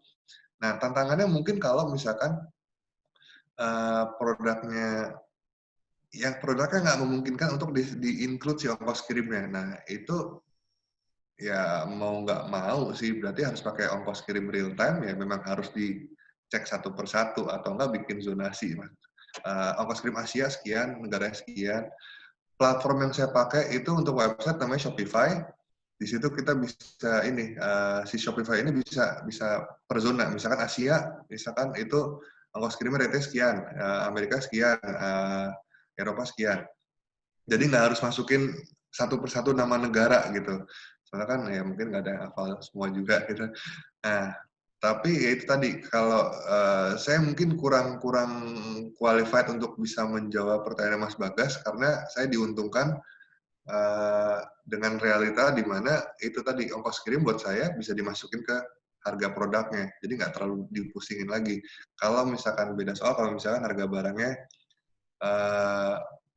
ratusan ribu atau misalkan 10, 15, $20, sedangkan ongkos kirimnya mungkin segituan juga, nah itu mau nggak mau sih ya memang harus repot. Harus repot, harus dicek satu-satu, setengah kilo berapa, 1 kilo berapa, atau setengah kilo berapa, ya kalau nggak mau rugi di ongkos kirim ya harus mau repot, kasarnya kurang lebih gitu. Itu artinya sebenarnya bisa jadi strategi juga ya, kalau misalnya kita mau membuat sebuah produk yang kita memang mau pasarkan di luar negeri, pertimbangan ongkos kirim itu juga bisa membantu untuk menentukan price point untuk produk yang diciptakan gitu. Sehingga mungkin kita akan fokus kepada produk-produk yang price point-nya tertentu, yang kemudian ongkos kirimnya jadi lebih masuk akal gitu. Iya, kalau soalnya saya pernah nyoba gini, saya pernah bikin 2 versi website yang .com, di mana satu itu, ini harga realnya, ketika mereka sampai di checkout, mereka kena ongkos kirim. Terus versi kedua yang seperti sekarang, semuanya sudah include, nggak ada ongkos kirim, 0, 0. Walaupun ujung-ujungnya angkanya sama, tapi salesnya turun ketika harganya lebih rendah, terus kena ongkos kirim. Padahal misalkan sama-sama, mentok-mentoknya sama-sama $250 gitu. Ya penurunannya berasa, dan oke, jadi orang mungkin lebih willing untuk mendingan dari awal tahu nih, gue bakal keluar duit berapa nih, gitu, dibandingkan harganya segini, ya ongkos kirimnya mahal gitu ya. Ya untuk mengurangi kekecewaan itu, jadi udah dari awalnya kita. Tapi kelemahannya adalah harganya jadi kurang kompetitif mungkin jadinya. Karena sebenarnya saya bisa bilang, harga tas gue sebenarnya nggak segini loh, sebenarnya segini, tapi karena ada ongkos kirimnya jadi kayak gini gitu. Ya tapi ketika dipisah, salesnya turun, ya mau gimana? Akhirnya kan nggak ujung-ujungnya kan kita mencoba cari cara supaya meningkatkan salesnya gimana. Dan ternyata behavior-nya customer lebih senang, oke, dari awal sekian nih. Ya paling resikonya adalah saya kehilangan customer yang menilai ongkos kirim ini nggak termasuk nilai dari kali apa yang mereka bayarkan, itu palingan yang saya ruginya di situ. Gitu. Tapi itu ngebantu banget. Jadi sekarang kita mutusin untuk di .com, harga udah include, begitu mereka sampai ujung, 0, dia nggak perlu ribet-ribet lagi. Kalau untuk customer yang untuk di Amerika, Yoki kan salah satu pasar terbesarnya Amerika ya, kalau luar negeri ya. Itu mereka mendapatkan informasi mengenai Krafar itu bagaimana? Dan terutama untuk customer-customer baru ya, itu mereka bisa sampai ke produk ini, mungkin bisa diceritakan gimana ya? Kalau kita kan istilahnya tuh kita udah meninggalkan breadcrumbs, jejak-jejak gitulah di internet kah, apakah si Kickstarter itu sampai sekarang masih bisa di-browse. Walaupun mereka udah lama, tahun 2013, orang masih bisa search Krafar, Kickstarter, bakal nongol. Jadi intinya ninggalin jejak sih. Kita harus banyak-banyak ninggalin jejak yang selain review, ada juga yang cuma sekedar fitur doang, sekedar apa namanya itu istilahnya press release doang juga ada. Intinya sih kita berusaha sebanyak mungkin ninggalin jejak supaya ya itu tadi meluaskan market baru yang mungkin belum tahu nih Cravar ini siapa gitu. Triknya sih nggak ada sih, sesimpel itu aja. Sebanyak mungkin ada trace kita di internet lah gitu, dan sebisa mungkin bukan dari kita yang ngomong, soalnya kalau kita yang ngomong, customer cenderung akan lebih percaya kalau misalkan ngomong ya, udah tahu kan mungkin dari temennya atau dari reviewer yang mereka boleh percaya kayak gitu. Jadi bisa dilihat juga itu di Instagram kita, misalnya sosial media kita, itu hampir semua postnya itu post dari customer, bukan dari kami. Itu berasa kebantu banget untuk konten, karena mungkin teman-teman yang punya brand juga tahu, supply konten itu susahnya setengah mati, dan kita kebantu banget sama customer-customer yang mereka sharing foto-foto mereka. Nah, nah itu kadang fotonya nggak yang, apalagi saya dulu sempat jadi fotografer, kadang-kadang, aduh ini fotonya kurang oke nih sebenarnya nih gitu. Cuman so what, ini fotonya jujur loh, ini fotonya happy nih orangnya pakai produk kita gitu. Secara estetika mungkin nggak maksimal, cuman secara emosional buat orang yang lihat ini lebih kena gitu.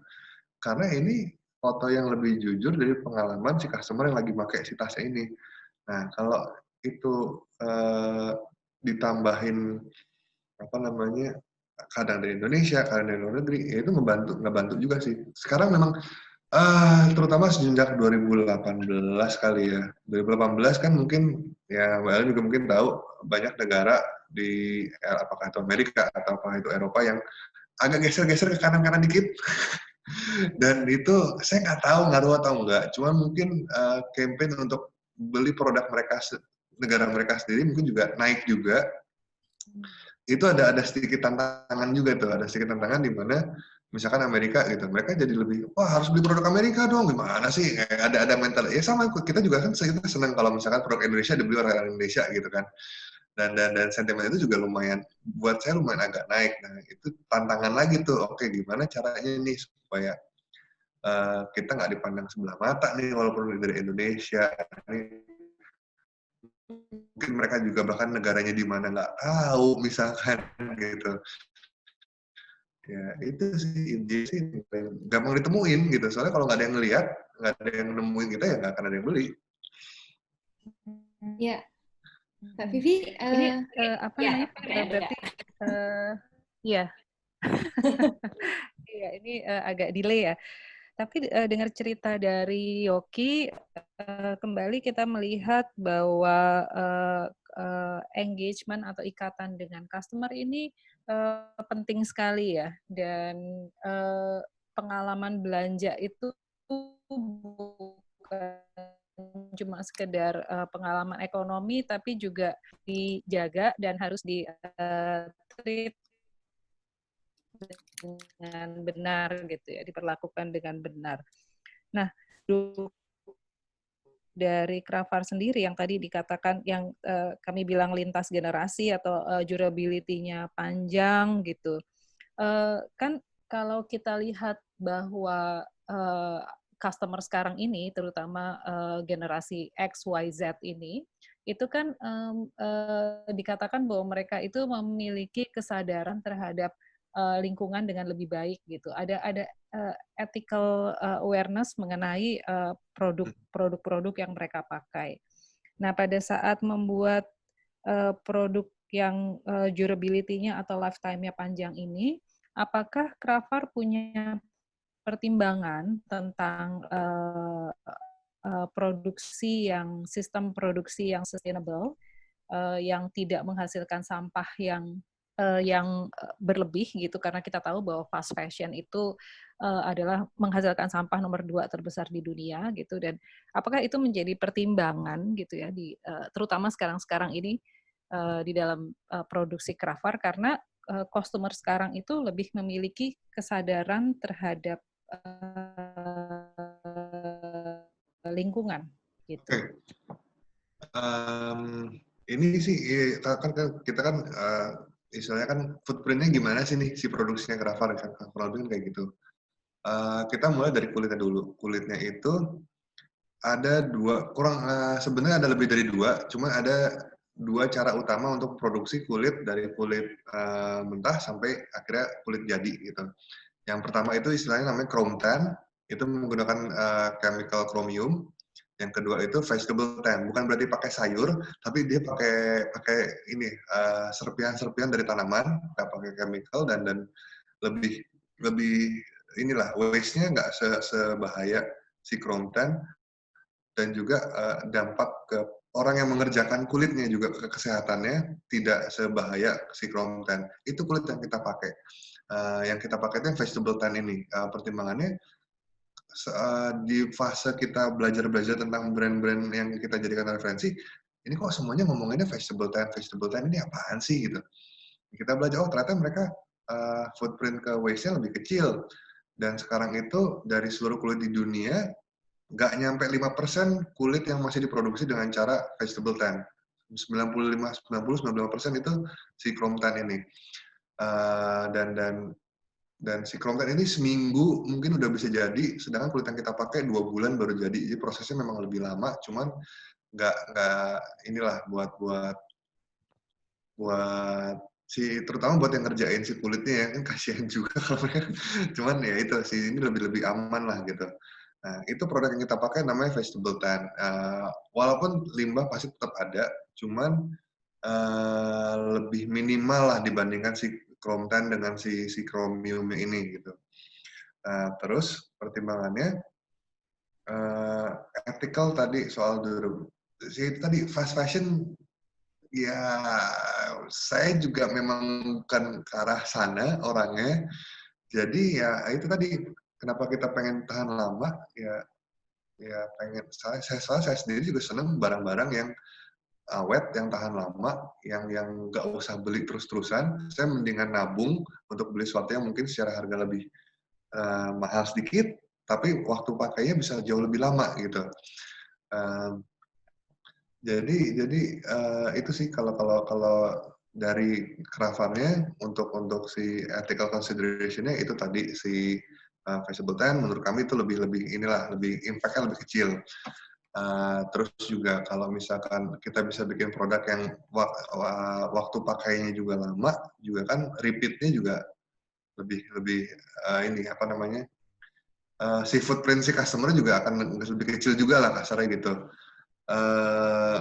Memang ada opsi-opsi yang mungkin bisa lebih bagus lagi, kayak tadi Mbak Vi sempat cerita sempat nanya sebelum acara mulai soal apa namanya, bahan baku alternatif yang lebih ramah lingkungan gitu.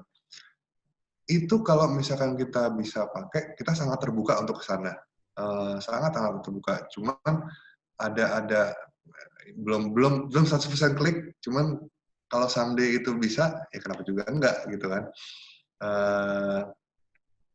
Kurang lebih sih itu. Soal packaging juga kita bikin sesimpel mungkin, bahkan saking simpelnya sampai kadang-kadang ini harga segini boxnya kardus doang nih gitu.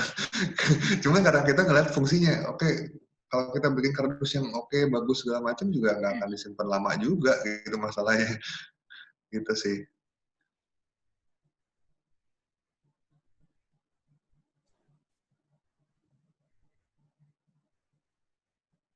Ini Ellen, suaranya masih di mute. Ellen, suaranya masih di Ya, mute. sorry. Ya, Okay. Tadi terkait dengan soal lintas generasi, apakah sudah ada feedback dari customer yang membeli gitu ya, tas-tas yang kemudian mendapatkan kehidupan kedua, jadi dia punya pemilik kedua gitu, atau bahkan yang kemudian kan kalau sudah barang-barang kayak gini bisa kemungkinan ada klubnya sendiri yang kemudian dia menciptakan pasarnya sendiri. Ini kan terjadi ya di beberapa barang-barang yang modelnya kayak begini gitu. Jadi ya udah beli second hand-nya aja, dan second hand-nya aja mungkin bisa price point-nya masih bagus gitu karena kan it's a lifetime warranty gitu. Itu udah terjadi belum ya, Yogi? Kalau secondary market sih, yang saya tahu personally ada beberapa orang yang nggak tahu banyak atau enggak, cuman ada misalkan yang beli terus dia lihat, ini yang baru bagus juga nih, akhirnya dia jual yang lamanya dia kayak dulu gitu. Itu mulai ada sih, cuman saya belum terlalu ini sih, belum terlalu mikirin untuk bangun komunitas misalkan untuk nanti bisa bikin apalagi sekarang jadi nggak kepikiran gitu buat bikin komunitas, bikin event apa gathering apa segala macam. Justru malah kadang-kadang ada beberapa komunitas yang bikin gathering di tempat kami gitu yang nggak berhubungan dengan tas. Uh, udah ada sih dan ada juga yang mungkin ini keengganan saya untuk tahu tasnya dijual lagi karena merasa ya kok dijual sih kayak mungkin ada gengsi di situ juga. Soalnya bahkan sampai ada gini, ada customer yang kita temenan di Instagram. Dan kadang-kadang dia tuh bukan kadang-kadang dia sering sekali bikin ini garage sale atau second sale barang-barangnya dia di story-nya dia tuh misalkan sneakers kayak kemeja kayak apa, dan akhirnya jadi suka bercandaan kalau dia lagi mau bikin itu, aduh jangan dijual dong, jangan dijual dong.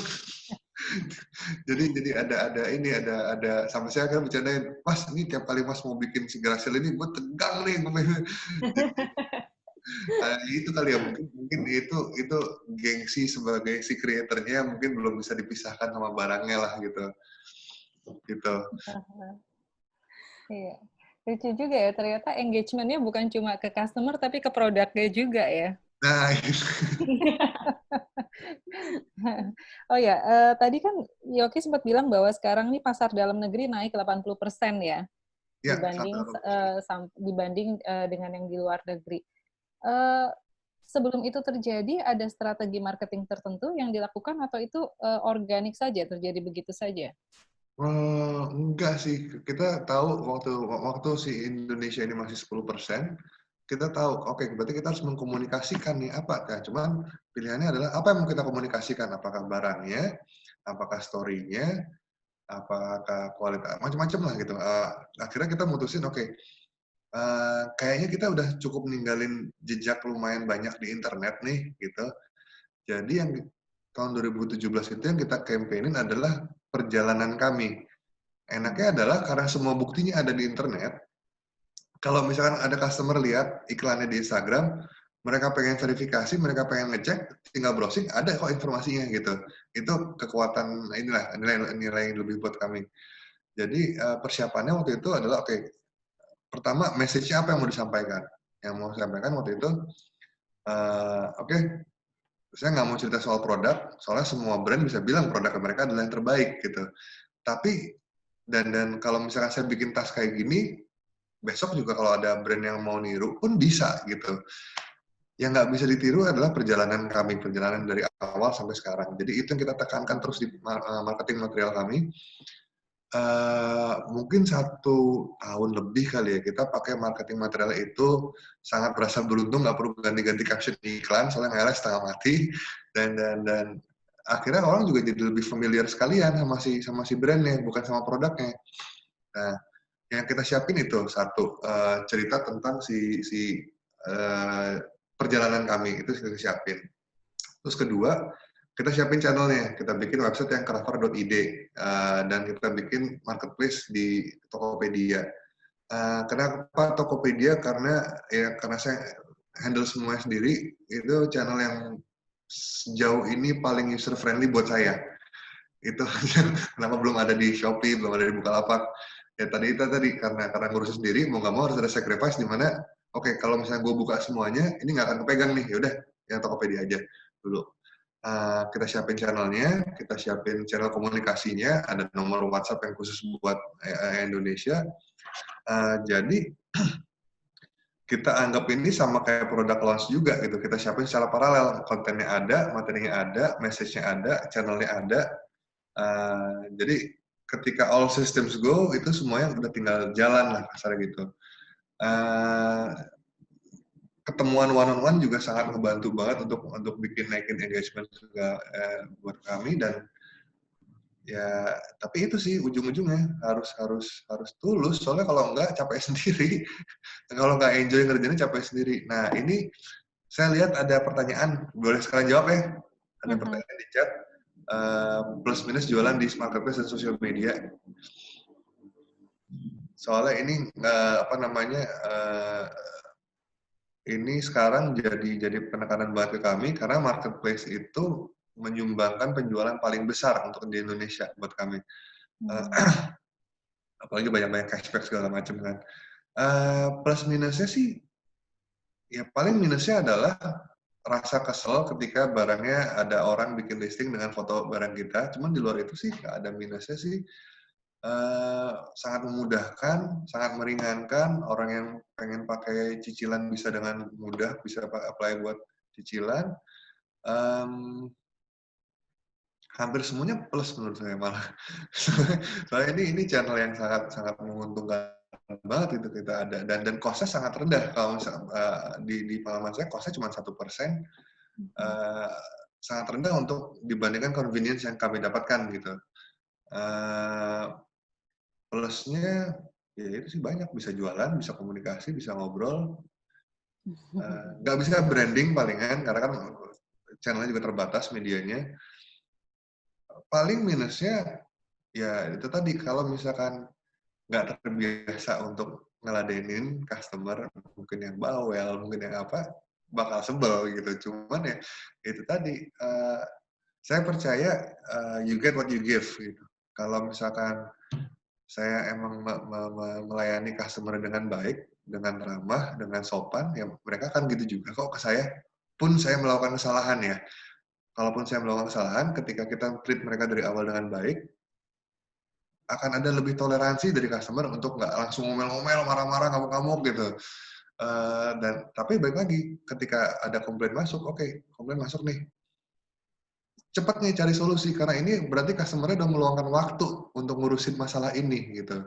Jangan buang-buang waktu mereka. Ketika customer komplain, mereka udah meluangkan waktu, oke, hargai waktu mereka, cari solusi secepat, seefisien mungkin, gitu aja. Kalau lebih sih itu sih, agak melebar dikit, mohon maaf. Memuaskan jawabannya.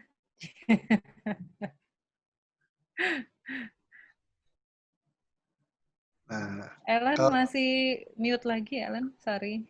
Ya, teman-teman silahkan diketik saja pertanyaannya di kolom chat, mumpung kita bisa menangkap Yoki, karena ini juga pertama kalinya Yoki ya, Zoom sebelum Zoom, cover. baru sekali, jadi kemarin sempat belajar ke anak dulu yang lagi masih di SD. Ayo ajarin Bapak nih cara pakai Zoom gimana. Jadi ini kesempatan langka, nih bisa nodong Yoki langsung dengan pertanyaan-pertanyaan. Iya, nah mungkin bisa juga cerita dari yang saya lihat juga dari produksi lintas generasi ini kan sebenarnya ada karakter dari produk tersebut karena materialnya kulit gitu. Jadi ketika kita baru itu dia masih mint condition, masih kulit yang mungkin keras gitu ya. Tapi ketika dipakai lalu kemudian dia menjadi semakin lemas dan ada, saya lupa istilahnya apa itu ya Yoki ya, ada Patina, istilahnya patina. patina, dan itu ternyata kemudian bisa menjadi nilai tambah juga gitu. Nah itu mungkin bisa apa bisa diceritakan ya gimana mungkin kalau teman-teman yang memikirkan mau bikin produk gitu, apakah nanti terutama produk yang lintas generasi seperti ini, mereka bisa memilih materi-materi yang sebenarnya semakin lama justru nanti malah bisa memberikan nilai tambah gitu. Oke. Sebenarnya kan nilai tambah ini lebih dari estetikanya ya. Ketika si kulit ini dipakai, dua tas yang sama dengan cara pakai yang beda setelah setahun, 2 tahun, 3 tahun itu bakalan jadi beda ini ya, si patina, si agingnya ini, si penuaannya ini. Jadi ada rasa, oh ini ya ada rasa yang buat yang pakai ini benar-benar tas gue tuh yang ini gitu, karena dari cara dia pakai, dari cara dia men-treat si kulitnya segala, akhirnya tiap tas itu jadi beda-beda gitu, jadi agingnya. Nah itu kami berusaha nggak terlalu menjual dari poin itu sih, karena itu sesuatu yang masih nanti gitu, masih setahun lagi, 2 tahun lagi, 3 tahun lagi, atau sambil dipakai. Tapi memang lucu sih, jadi pernah ada tas yang saya udah pakai mungkin 5 tahun, 6 tahun, suka saya bawa kalau saya lagi di ruang tamu, berapa kali akhirnya malah itu yang ditawar sama customer yang datang.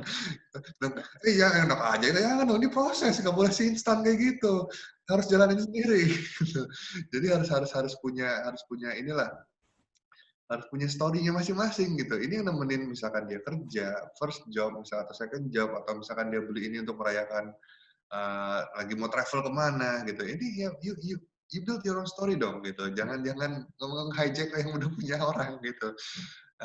Tapi itu seru sih dan apa namanya? Saya sayangnya bapak saya agak-agak posesif ke produk-produk kayak dia yang dari kulit, jadi nggak ada yang boleh diminta.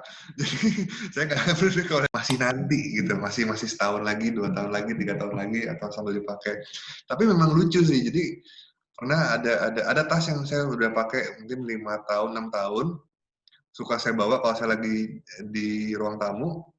Berapa kali akhirnya malah itu yang ditawar sama customer yang datang.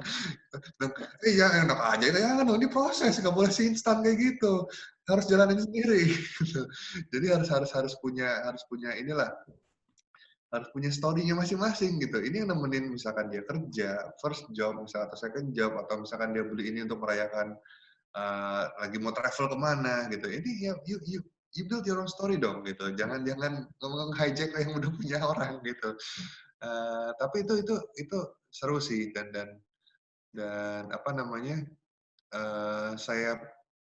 Sayangnya bapak saya agak-agak posesif ke produk-produk kayak dia yang dari kulit, jadi nggak ada yang boleh diminta.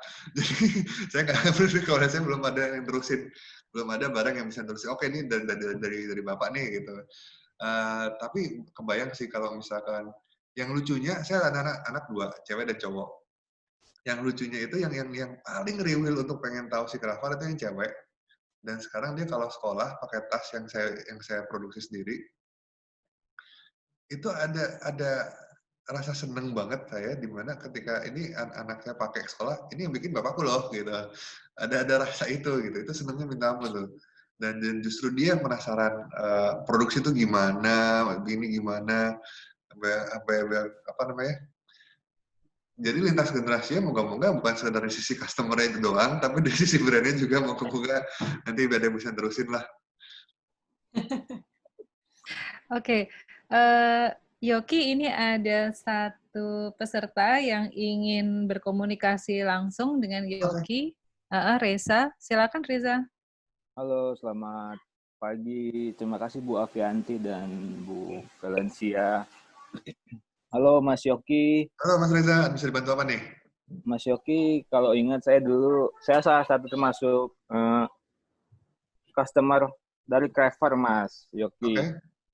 Dulu waktu itu, kalau boleh saya cerita, maaf saya tidak bertanya Bu, cuma memberi komentar saja. Komentar atau testimoni apa ya, puas kali ya dari produknya Mas Yoki. Dulu saya, ya terima kasih dulu. Saya mengikuti Craver itu dari semenjak starter apa ya? Ya. Kickstarter? Kickstarter ya Mas ya? Iya. Dari Kickstarter, iya. Cuman karena dulu masih belum ada dana dan lain-lain, akhirnya baru tahun 2015 saya saat berdinas di luar negeri memesan produknya Mas Yoki Craver. Dari pertama lihat produknya di Kickstarter itu langsung memang benar jatuh cinta saya dengan kualitas dan apa ya, image yang dilihat di websitenya. Tapi setelah tahun 2015 itu saya memesan ya, saya kebetulan waktu itu di Uzbekistan. Jadi saya kontak Mas Yoki by email, kontak-kontakan dan segala macam. Ternyata nggak bisa dikirim ke Uzbek dulu kalau nggak salah. Jadi akhirnya saya minta kirim ke rumah saya di Bandung, pesanan pasnya, Fox dulu. Alpha Fox kalau yang Alpha Mas ya? Alpha 15 Fox kan kalau nggak salah? Ya, Mas Yoki. Iya. Kalau Mas Yoki ingat. Halo, Mas. Halo. Akhirnya ketemu muka ya, Mas. Iya.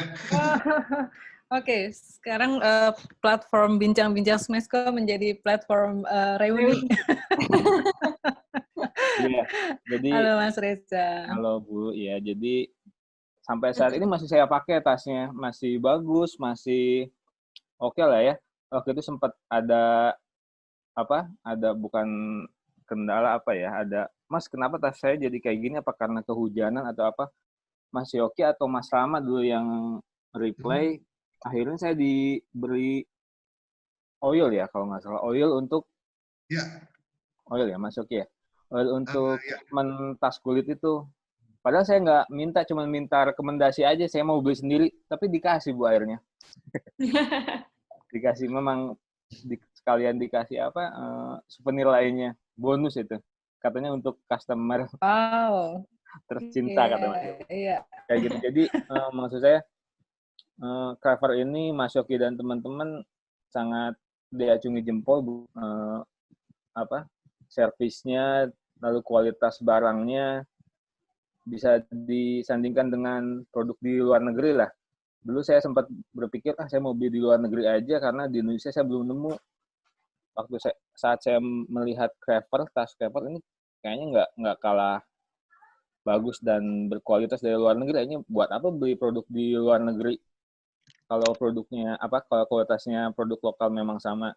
Jadi kita bantu support lokal produk lah, gitu aja.